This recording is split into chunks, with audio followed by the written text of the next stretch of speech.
உங்கள் விஜய் வருகிறேன், உங்கள் உயிரான விஜய் வருகிறேன் அப்படின்னு பாடல்லாம் ஒளிப்பெருக்கெல்லாம் பயங்கரமா ஹைப் எல்லாம் கொடுத்துட்டு வந்தாரு விஜய். அந்த விஜய் தான் 41 உயிரை காவு வாங்கியிருக்கிறாரு. ஆமா, 41 உயிர் காவு வாங்கினது மட்டும் இல்ல, அதுக்கு எந்தவித வருத்தமும் தெரிவிக்காம உடனே ஸ்பாட்ல இருந்து தப்பிச்சு ஓடி இருக்காப்ல விஜய். அவர் மட்டும் தப்பிச்சு ஓடலங்க, 2ஆம் கட்டம் தலைவர்கள்னு சொல்லக்கூடிய 3ஆம் கட்டத்துல எல்லா தலைவர்களும் அப்ஸ்காண்டு. ஆமா, அந்த நிகழ்ச்சி ஏற்பாடு பண்ண மாவட்ட செயலாளர் உடனே அப்ஸ்காண்ட் ஆயிட்டாரு. ஏன்னா அந்த இடத்துலயே அவர் இல்ல. எங்கடா இது தாவிக்காரங்க எங்கடா அப்படின்னு நம்ம திரும்பி பார்த்தோம்னா ஒருத்தங்க கூட இல்ல. அங்க இருந்தது எல்லாருமே அதிமுக, திமுக, நாம் தமிழர், அதுக்கப்புறம் நம்மளுடைய அமைச்சர்கள், இப்படி எல்லாரும் தான் அங்க போய் சூழ்ந்து பாதிக்கப்பட்டவங்களுக்கு எல்லாத்தையுமே கொண்டு போய் மருத்துவமனையில அனுமதிச்சு எல்லா ஏற்பாடுகளும் அவங்க தான் பண்ணாங்க. தாவேக்கா அப்படின்னு ஒரு தொண்டர் கூட அந்த இடத்துக்கு வரல. அப்புறம் எங்க கட்சி நிர்வாகிகள் வர்றது, அப்புறம் மாவட்ட செயலாளர் வர்றது, எல்லாமே டோட்டலா அப்ஸ்காண்ட் ஆயிட்டாங்க. ஸோ இதை அதுக்கு அடுத்தது என்ன பண்றாங்கன்னா மிகப்பெரிய கான்ஸ்பிரசி தியரியை கிரியேட் பண்ணிட்டு இருக்காங்க. ஆமா, சதிவலை. வருத்தம் தெரிவிக்கிறது ஒண்ணு, அதுக்கு நிவாரணம் தெரிவிக்கிறாங்க, அதெல்லாம் வேற. இவ்வளவு பெரிய கான்ஸ்பிரசி தியரி கிரியேட் பண்றதுக்கு காரணமே தான் செய்த தவற மறைக்கிறதுக்கு தான்ங்கிறது வெளிச்சமா தெரியுது. அந்த கான்ஸ்பிரசி தியரி இருக்குல்ல, அந்த சதி வலைகள் இருக்குல்ல, அது அப்படியே அரசுக்கு எதிராக அவங்க பின்னிட்டு நம்ம அதுல இருந்து தப்பிச்சுக்கலாம் அப்படின்னு சொல்லி அவங்க நினைக்கிறாங்க.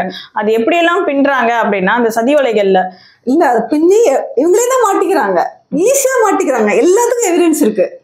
அதாவது அந்த டிஜிட்டல் வேர்ல்ட்ல விஜய் எத்தனை மணிக்கு கிளம்புனாருன்னு ஈஸியா எவிடன்ஸ் இருக்கு. அவர் எத்தனை மணிக்கு ரீச் ஆனாரு, எத்தனை மணிக்கு வர வேண்டியதுங்கிற எல்லா எவிடன்ஸையும் இவங்களே வச்சுக்கிட்டு, அதுக்கு மேல இவ்வளோ ஸ்ட்ராங் எவிடன்ஸ்க்கு மேல இவங்க ஒரு கான்ஸ்பிரசி தியரி கிரியேட் பண்ற தற்குறிகள் இவங்களா தான் இருப்பாங்க. நிச்சயமா. அதுவும் அவரோட அட்வொகேட்னு சொல்லிட்டு, தாவேக்காவுடைய அட்வொகேட்னு சொல்லிட்டு அவங்க பயங்கரமான கேள்விகள்லாம் எழுப்பியிருக்காங்க. என்ன கேள்விகள் அப்படின்னா, கூட்டத்துல இறந்தவங்க அந்த கூட்டத்துக்கு வந்துதான் இறந்தாங்களா அப்படிங்கிறதுக்கு என்ன ஆதாரம் இருக்கிறது? எவ்வளவு பெரிய புத்திசாலித்தனமான கேள்வி பாருங்க. எவ்வளவு ஒரு கேவலமான கேள்வி. முதல்ல மனித நேயமற்ற கேள்வி. அதைத்தாங்க நான் புத்திசாலித்தனமான கேள்வின்னு சொன்னேன். அவங்களுக்கு மனித நேயம்னா என்ன அப்படின்னே தெரியாது போல இருக்கு. அதுக்கே தனியா பாடம் எடுக்கணும் போல இருக்கு. அவங்க யார்கிட்டயாவது போய் படிச்சுட்டு தான் ஆச்சு. என்ன கேட்டிருக்காருன்னா, உன் மாநாட்டுக்கு தான் இறந்திருக்காங்க, உங்க மாநாட்டுல மூச்சு திணறி இறந்திருக்காங்க, அப்ப உங்க மாநாட்டுல இறந்ததாக அறியப்படாம வேற எப்படி அவங்க அறியப்படுவாங்க? அவர் கேட்டிருக்காருங்க இந்த மாதிரி ஒரு கேள்வி. எவ்வளவு ஒரு புத்திசாலித்தனமான கேள்வி இல்ல? குடும்பத்துக்காரங்களாம் கதறாங்க, ஐயோ நாங்க போகாதீங்கன்னு சொன்னோமே, இப்படி போய் மாட்டிக்கிட்டீங்களேன்னு அவ்வளவு கதறாங்க. அதெல்லாம் இவங்க காதுக்கே விழாம இவங்க இங்கதான் இறந்தாங்கன்னு ப்ரூவ் பண்ணுங்க அப்படின்னு இது ஸ்டேட்மெண்ட் கேக்குறாங்க. ப்ரூவ் பண்றதுக்கு எந்த மாதிரியான ஸ்டேட்மெண்ட் கேக்குறாங்கன்னா, சிசிடிவி ஃபுட்டேஜ் கேக்குறாங்க. சிசிடிவி ஃபுட்டேஜ் எதுக்கு? நிகழ்ச்சி ஏற்பாடு செஞ்சதுல இருந்து அவர் வராரு போறாரு அப்படின்ட்டு எல்லா ஊடகங்களுமே லைவ் போட்டுட்டே இருக்காங்க. அது போக இந்த அசம்பாவிதம் நடந்ததுக்கு அப்புறமாவும் எல்லா வீடியோஸோட லைவ் வீடியோஸ் எல்லாமே கிளிப்பிங்ஸா போட்டுட்டு இருக்காங்க. போட்டோஸ் வேற இருக்கு. இவ்வளோ ஃபுட்டேஜஸ் இருக்கிறதுக்கு அப்புறமா சிசிடிவி ஃபுட்டேஜ்ல நீங்க என்ன கண்டுபிடிச்சிட போறீங்க? எக்கச்சக்க ஸ்பாட் வீடியோஸ் இருக்கு. இதை அவங்க தொண்டர்களே ரிலீஸ் பண்ணிருக்காங்க. இதுக்கு மேல சிசிடிவி ஃபுட்டேஜ் வச்சு இவங்க என்ன பண்ண போறாங்கன்னு தெரியல. அதுக்கப்புறம் என்ன கேக்குறாங்கன்னா, ஏன் இந்த ஆட்டோஸ் போய் இவ்வளவு அவசரமா பண்ணணும், அதை மெதுவா பண்ண வேண்டியதானே? ஏன்? ஆமா, இதுல யாரு 6 மணிக்கு மேல உங்களை யார் பண்ண சொன்னது? அதுல எங்க சட்டத்துல இடம் இருக்கு அப்படின்னு சொல்லி கேட்டிருக்காங்க. கொரோனா காலகட்டத்திலேயே அந்த சட்டம் வந்துடுச்சு. ஏன்னா நிறைய மரணங்கள், ஒரு நோய் தொற்று அதிகமா இருக்கும் போது நிறைய மரணங்கள் ஏற்படும் போது உடனே இறந்தவரோட குடும்பத்துக்கு தரணும் அப்படிங்கிறதுக்காண்டி 6 மணிக்கு மேலே உடற்கூறு ஆய்வுகள்லாம் செய்ய சொல்லி அனுமதி எல்லாம் வந்துருச்சு. அதன் அடிப்படையில தான் இந்த உடற்கூறு ஆய்வும் பண்ணியிருக்காங்க. அது போக இதுல நம்ம ரொம்ப நுணுக்கமா யோசிச்சோம்னா, நீங்க அந்த மனித உணர்வுகளை நீங்க யோசிச்சு பாருங்க. அந்த இறந்தவங்க திடீர்னு போய் இறந்துட்டாங்க. இப்போ நான் கூட்டத்துக்கு போயிட்டு வரேன் அப்படின்னு சொன்னவங்க திடீர்னு இல்ல அவங்க இறந்துட்டாங்கன்னு சொல்லும் போது அவங்களோட உறவினர்களுக்கும் அவங்களுடைய நண்பர்களுக்கும் அது எப்படியா இருந்திருக்கும்? ஏன்னா அது சம்பவம் நடந்தது சனிக்கிழமை. ஞாயிற்றுக்கிழமை பாத்தீங்கன்னு வச்சுக்கீங்கன்னா லீவு, அன்னைக்கு விடுமுறை. சோ அன்னைக்கு யாருமே உடற்கூறு ஆய்வு மேற்கொள்ள மாட்டாங்க. அன்னைக்கு மருத்துவர்களும் இருக்க மாட்டாங்க. சனிக்கிழமை வேலை நாள் அப்படிங்கிறதுனால மருத்துவர்கள் இருப்பாங்க. அதனால இப்போ ஞாயிற்றுக்கிழமையும் கொடுக்க முடியல, திங்கக்கிழமை தான் கிடைக்க போகுது அப்படின்னா அவங்களோட உணர்வை நீங்க கொஞ்சம் யோசிச்சு பாருங்க. அது எவ்வளவு தர்ம சங்கடமான ஒரு உணர்வா இருக்கும். அந்த உணர்வின் அடிப்படையில கூட அன்னைக்கு இரவு உடற்கூறு ஆய்வு நடத்தப்பட்டு கொடுக்கப்பட்டிருக்கும். ஆனா இதை கூட புரிஞ்சுக்காம ஒரு மனிதாபிமானமற்ற முறையில ஒரு கேள்வியை வழக்கறிஞர் புத்திசாலித்தனமா எழுப்புறதா எழுப்பியிருக்காரு.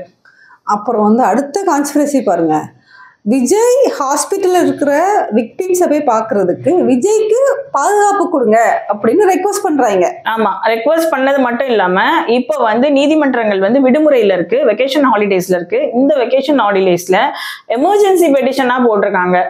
விஜய் வந்து அங்க போகும்போது அவருக்கு பாதுகாப்பு தரணும். விஜய்க்கு யாருங்க பாதுகாப்பு தரணும்? யாருங்க இறந்திருக்கிறது? விஜயோட தொண்டர்கள், விஜயோட ரசிகர்கள்ங்க. விஜய் முதல்ல அங்க இருந்து தப்பிச்சு ஓடினது விஜய் தாங்க. விஜய்க்கு என்னங்க பாதுகாப்பு வேண்டியிருக்கு? விஜயை பாக்குறதுக்கு வந்துதாங்க அத்தனை பேர் செத்து போயிருக்காங்க. விஜய் ஒரு தடவை பாத்திர மாட்டோமா? தூரம் நின்று அவர் முகத்தை பாத்திர மாட்டோமா? திரையில பார்த்த அந்த நட்சத்திரத்தை நம்ம நேர்ல பாத்திர மாட்டோமான்னு அந்த அளவுல அவளை வந்து செத்து போனவங்க. அவங்க கிட்ட இருந்து உங்களுக்கு என்னங்க பாதுகாப்பு வேணும்? இதுக்கு ஒரு பெட்டிஷனை போட்டிருக்காங்க. ஆதவ் அர்ஜுனா சார்பில் ஒரு பெட்டிஷனை போட்டிருக்காங்க. அப்போ இவங்க அந்த ரசிகர்களை பத்தி என்ன நினைச்சிட்டு இருக்காங்க அப்படிங்கறத நம்ம பேசணும்ல. எவ்வளவு கேவலமா நினைச்சிட்டு இருக்காங்க. அதாவது இவ்வளவு உயிரிழப்புக்கு அப்புறமும் விஜய் வந்தாருன்னா அவரை பாக்குறதுக்கு தான் கூட்டம் வரும்னு நினைக்கிறாங்கன்னா அப்போ அந்த ரசிகர்களை எவ்வளவு கேவலமா இவங்க நினைச்சிட்டு இருக்காங்க. ஆமா, அதனாலதான் அவர் போற பஸ்ஸை சுத்தி ஏதோ கம்பிகள் எல்லாம் வந்து ஃபிட் பண்ணி அது மூலியமா வந்து யாரும் நெருங்க முடியாத அளவுக்கு கிரீஸ் எல்லாம் தடவி வச்சிருக்காங்களாம். எதுக்குன்னா வந்து ரசிகர்கள் வந்து அந்த கம்பியை பிடிச்சி ஏறி அவர்கிட்ட நெருங்கிடக்கூடாது. கிரீஸ் இருந்துச்சுன்னா வலிக்கிறோம் பாத்துக்குங்க. நிறைய கூட்டம் இருக்கும்போது அந்த கம்பியை பிடிச்சி ஏறும் போது கிரீஸ் இருந்தா வலிக்கும், கீழே விழுந்துருவாங்க. கீழே விழுந்து அந்த பஸ்ஸோட சக்கரத்துல நசுங்கி செத்தாலும் விஜய்க்கு கவலை இல்லை. ஆனா நீ என்கிட்ட வந்துடாத, ஆனா உன் ஓட்டை மட்டும் என்கிட்ட கொடுத்துரு. அதே மாதிரி அவரோட ஈகோக்காண்டி அவர் ஒரு விஷயம் பண்றாரு இல்லையா, அந்த விஷயத்துக்கு நான் உன்னை பயன்படுத்திப்பேன் இப்படிங்கிற வகையில மட்டும்தான் கொஞ்சம் கூட மக்கள் மேல அக்கறையே இல்லாம, தன் ரசிகர்கள் மேலேயே அக்கறையே இல்லாம தான் விஜய் நடந்திருக்காரு. ஆனா இவர் தான் என்ன பாடுறாரு? உங்கள் விஜய் வருகிறேன், உங்கள் உயிரான விஜய் வருகிறேன். இந்த உயிரான விஜய் தான் அவரோட ஈகோக்கு, அதாவது இந்த செப்டம்பர் மாசம் இந்த நிகழ்ச்சி நடக்கிறதாவே தாவேகா தரப்புல இருந்து சொல்லப்படல. அவங்களோட அபிஷியல் வெப்சைட்லயே இந்த நிகழ்ச்சி வந்து டிசம்பர்ல நடக்கிறதா தான் இருந்துச்சு. எதுக்கு இவர் வந்து இப்ப இந்த செப்டம்பர்ல அவசரமா நடத்திருக்காருன்னா, திமுகவோட முப்பெரும் விழா நடந்துருச்சு. அதே மாதிரி அதிமுகவோட எடப்பாடியாரோடைய ஒரு ரோட் ஷோவும் நடந்துருச்சு. சோ இவங்களுக்கு எப்பவுமே வரக்கூடிய கூட்டங்கள் வந்துட்டு போயிட்டாங்க. அவங்களுடைய நானும் உங்களை மாதிரி ஒரு பெரிய கட்சி தான், என்னை பார்த்து நீங்க பயந்துதான் ஆகணும்னு சொல்லி இவரோட ஈகோக்கு இந்த கூட்டத்தை ஒரு வாரத்துக்கு முன்னாடி தான் இவர் வந்து டேட் வாங்கி பண்ணியிருக்காரு. இது போக இன்னொன்னு சொல்றாங்க, இதுக்கெல்லாம் காரணம் வந்து காவல்துறை தான், தமிழக அரசு தான், அவங்க தான் வந்து எங்களுக்கு சரியான பாதுகாப்பு தரல அப்படிங்கிறதையும் சொல்றாங்க. பாதுகாப்பு இவங்க கேட்கும் போதே இன்னென்ன வழிமுறைகளை கடைபிடிங்க அப்படின்னு காவல்துறை தரப்புல இருந்து சொல்லப்பட்ட போது, முன்னாடி சொல்லப்பட்ட போதே வந்து வழக்கு தொடுத்து எங்களுக்கு தேவையில்லாத கண்டிஷன்ஸ் போடுறாங்கன்னு சொன்னவங்க தான் இந்த தாவேகாக்காரங்க. அப்படியே நீதிமன்றம் வந்து என்ன சொல்லிடுச்சுன்னா, கண்டிப்பா நீங்க வந்து ஃபாலோ பண்ணணும்னு சொல்லிருச்சு. அதுக்கப்புறமா வந்து இப்ப இந்த கூட்டத்துக்கும் வந்து எத்தனை பேர் வரப்போறாங்க, அத்தனை பேருக்கு இவ்வளவு போலீஸ் ப்ரொடெக்ஷன் கொடுக்கலான்னு காவல்துறை தரப்புல சொல்லும் போது வந்து எங்க தரப்புல இருந்து 10,000 பேர் தான் வருவாங்கன்னு சொன்னதுனால அவங்க 10,000க்கான போர்ஸை இறக்கிருக்காங்க. காவல்துறைக்கு வந்து தெரிஞ்சு போச்சு கூட்டம் நிறைய வருது, பிரச்சனை ஆகுதுன்னு தெரிஞ்சு போனதுக்கு அப்புறமாவே நிர்வாகிகள் கிட்ட பேசியிருக்காங்க. நிர்வாகிகள் ஒத்துழைப்பு கொடுக்கல. அதாவது நாங்க காவல்துறை என்ன சொன்னாலும் கேட்க மாட்டோம், நாங்க நினைச்சதுதான் செய்வோம்னு சொல்லிட்டு காவல்துறை எங்களுக்கு பாதுகாப்பு தரலன்னா நீங்க வந்து காவல்துறையிட்ட தன்னை முழுசா ஒப்படைக்காத நிலைமையில எப்படி பாதுகாப்பு தர முடியும்? முதல்ல நீங்க அந்த வீடியோ பார்த்தாலே தெரியும். அந்த லைவ் வீடியோலயே வந்து காவல்துறை வந்து தொடர்ந்து மைக்ல அனௌன்ஸ் பண்ணிட்டே இருப்பாங்க. மரத்து மேல ஏறாதீங்க, மின்கம்பத்துல ஏறாதீங்க, கோயில் கோபுரத்து மேல ஏறாதீங்க, அந்த ஏதோ ஷீட்லாம் இருக்கும், அந்த ஷீட் மேல எல்லாம் ஏறாதீங்க, அது உடஞ்சு விழுந்துரும் சொல்லுவாங்க. எந்த வகையிலுமே தாவேகா தொண்டர்களை அதை பொருட்படுத்திருக்க மாட்டாங்க. அவங்க வந்து தான் செய்யறத வந்து சரின்னு நினைச்சு அவங்க செய்யறாங்க. இதுக்கு காரணமும் விஜய் தான். ஏன்னா இந்த கண்டிஷன்ஸ் எல்லாம் விதிக்கும் போது அடுத்த ஒரு இதே மாதிரி ஒரு ரோட் ஷோ பண்ணும் போது விஜய், இதுக்கு முன்னாடி நடந்த ரோட் ஷோல விஜய் சொல்லியிருப்பாரு, எங்களை என்ன பயம்படுத்தி பாக்குறீங்களா, நீங்க பயம்படுத்தினா நாங்க பயந்துருவோமா, எங்களுக்கு நிறைய விதிகளை போட்டு எங்களை பயம்படுத்தி பாக்குற வேலையெல்லாம் வச்சுக்காதீங்க அப்படிங்கிற மாதிரி சொல்லியிருப்பாரு. அது ஒரு ஸ்டேட்மெண்ட் கொடுப்பாரு. அவர் என்ன சொல்றாருன்னா, பிரதமர் மோடி வந்து அதை செய்வீங்களா, அமித்ஷா வந்து அதை செய்வீங்களா அப்படின்னு அவங்களையும் சேர்த்து வம்புக்கு இருக்கிறாராம். ஆமா, இதே நானா இருக்கிறதுனால தானே இதை செய்றீங்க, பிரதமர் தான் செய்வீங்களா, இப்படி எல்லாம் ஒரு பஞ்ச் டைலாக்லாம், அதாவது ஒரு படத்துல பேசின பஞ்ச் டைலாக் எல்லாத்தையுமே ஞாபகம் வச்சு ஏதோ மிஞ்சி போனதெல்லாம் அப்படி அப்படியே மக்கள் மத்தியில சொல்லி, அவரோட தொண்டர்கள் மத்தியில சொல்லி உசுப்பேத்தி விட்டாரு. இவங்களும் வந்து என்ன பண்ணிட்டாங்க அப்படின்னா, தலைவரை பார்த்தாகணுங்கிற அந்த சந்தோஷத்துலயும் அந்த வெறியிலையும், ஏற்கனவே தலைவர் நம்மளுக்கு நிறைய கைடன்ஸ் கொடுத்துருக்காருல்ல, எதை வேணாலும் நம்ம உடைச்சிடலாம், எது மேல வேணாலும் நம்ம ஏறிடலாம், நம்மள பயம்படுத்தி பார்க்க முடியாது, ஏன்னா நாங்க தாவேகா காரங்கள் அப்படின்னு சொல்லி இவங்களும் அதை பண்ணியிருக்காங்க. அதனோட விளைவுதான் இன்னைக்கு தாவேகா தொண்டர்கள் அல்லாத ரசிகர்கள் கூட இறந்திருக்காங்க. இதுக்கு முழுக்க முழுக்க விஜய் தான் பொறுப்பேற்றுக்கணும். ஏன்னா நல்ல தலைவரா இருந்தா கூட்டத்துல இப்படி நடந்துக்குங்க, இப்படி நடந்துக்காதீங்க, கர்ப்பிணி பெண்கள் வர வேண்டாம், குழந்தைகளை கூட்டிட்டு வராதீங்க, நிறைய கூட்டத்துக்கு குழந்தைகளை கூட்டிட்டு வராதீங்க, நிர்வாகிகள் கிட்ட இங்க தண்ணி எல்லாம் வந்து கரெக்டா ஏற்பாடு பண்ணுங்க, எல்லா இடத்துலயும் தண்ணி வந்து இருக்கிற மாதிரி மக்களுக்கு கிடைக்கிற மாதிரி ஏற்பாடு பண்ணுங்க, மக்கள் எந்த வழியில வந்துட்டு எந்த வழியில போகணும் அதுக்கான தடுப்பு, மின்சாரம் இருந்தா அதுக்கான தடுப்பு, இது எல்லாமே வந்து கட்சி நிர்வாகிகளுக்கு எல்லா அரசியல் கட்சியுமே அறிவுறுத்துறது தான். அந்தந்த மாவட்ட செயலாளர்கள் அவங்கவுங்க கரெக்டா பண்ணக்கூடியதுதான். ஆனா விஜய் அது எதுவுமே பண்ணல. விஜய் என்ன மனநிலையில இருந்தாருன்னா, தன்னோட படம் எப்படி ரிலீஸ் ஆகுமோ, அதாவது படம் ரிலீஸ் ஆகிறதுக்கு ஒரு மாசத்துக்கு முன்னாடி ட்ரைலர் விடுவாங்க. அந்த ட்ரைலர் விட்டதுக்கு அப்புறம் ஒரு வாரத்துக்கு அப்புறமா வந்து பாட்டு ரிலீஸ் பண்ணுவாங்க. அந்த பாட்டே 1,00,000 பேர் யூடியூப்ல பார்த்துட்டாங்கன்னு சொல்லி சும்மா ப்ரொமோ பண்ணுவாங்க. அந்த ப்ரொமோஷன்லயே வச்சுக்கிட்டு அந்த ப்ரொமோ பண்ணி என்ன பண்ணுவாங்கன்னா, ரசிகர்கள் கிட்ட ஹைப்பை கூட்டுவாங்க. ஹைப்பை கூட்டி படம் ரிலீஸ் ஆகும் ஒரு மாசத்துக்கு அப்புறம். அந்த படம் எவ்வளவு மொக்கையா இருந்தாலும் இந்த ஹைப்பை வச்சு அந்த படம் ஒரு வாரத்துல ஓடி வசூல குவிச்சிடும். அந்த மாதிரி விஜய் வந்து பிலிம் பிசினஸ் டாக்டிக்ஸை இதுக்கும் பயன்படுத்தி அவர் முன்னாடியே வந்து என்ட்ராகும் போதே வந்து அவர் கையசைச்சிருந்தா அவரை பார்க்க வந்த ரசிகர்கள் பார்த்துட்டு போயிருப்பாங்க.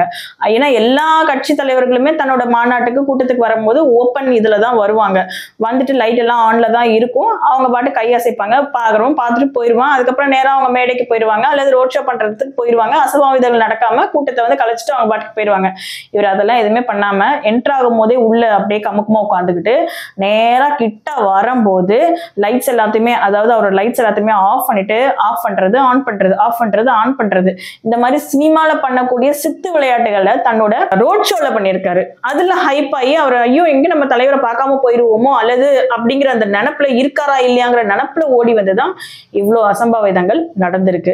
இதுக்கு முழுக்க விஜயும் விஜயோட கட்சி ஏற்பாட்டாளர்கள் தான் பொறுப்பேற்றுக்க முடியுமே தவிர்த்துட்டு மற்றபடி யாரை வந்து நம்ம குற்றம் சொன்னாலும் முதல் குற்றவாளி இதுல விஜய் தான். நன்றி. வேறொரு வீடியோவில் சந்திக்கலாம்.